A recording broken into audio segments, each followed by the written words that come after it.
இந்த நாளிலும் ஆண்டவருடைய பிள்ளைகளுக்கு ஒரு ஆசீர்வாதமான வார்த்தை என்னவென்றால், கர்த்தர் உங்களை நிச்சயமாகவே நான் உங்களை ஆசீர்வதித்து உங்களை பெருக பண்ணுவேன் என்று வாக்கு கொடுத்திருக்கிறார். அது மட்டும் அல்ல, இந்த நாளில் வேதத்துக்குள்ளே போவோமா, வேத வசனங்களுக்குள்ள கேள்விகளுக்குள்ள பாடல்களுக்குள்ளே கடந்து போகலாம்.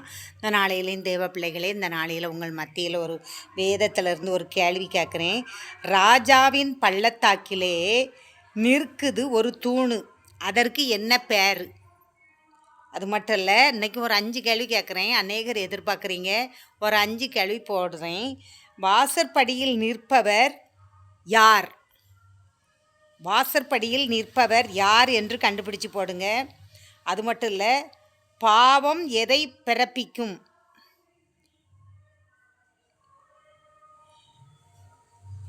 பாவம் பூரணமாகும்போது எதை பிறப்பிக்கும் என்று சொல்லி.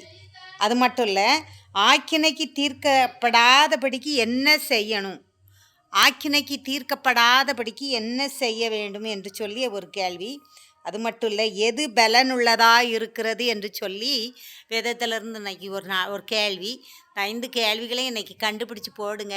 அநேகர் சப்ஸ்கிரைப் பண்ணுங்கன்னு நிறைய பேர் பண்ணுங்கள். அது எங்களுக்கு சப்போர்ட்டாக இருக்கும். கொஞ்சம் சப்போர்ட் பண்ணுங்கள், லைக் பண்ணுங்கள். ஆமாம், சப்ஸ்கிரைப் பண்ணுங்கள். அதான் குறையா இருக்குது, அதை நிறைய பண்ணுங்கள். அநேகர் மனசோட நல்லா திருப்தியாக பண்ணுங்கள். இந்த வசனமும் இந்த கேள்வியும் உங்களுக்கு ஆசீர்வாதமாக இருக்கும். அநேகர் கண்டு பதில் போடுங்க. உங்களை தேவன் ஆசீர்வதித்து உயர்த்துவார். அமேன், அமேன்.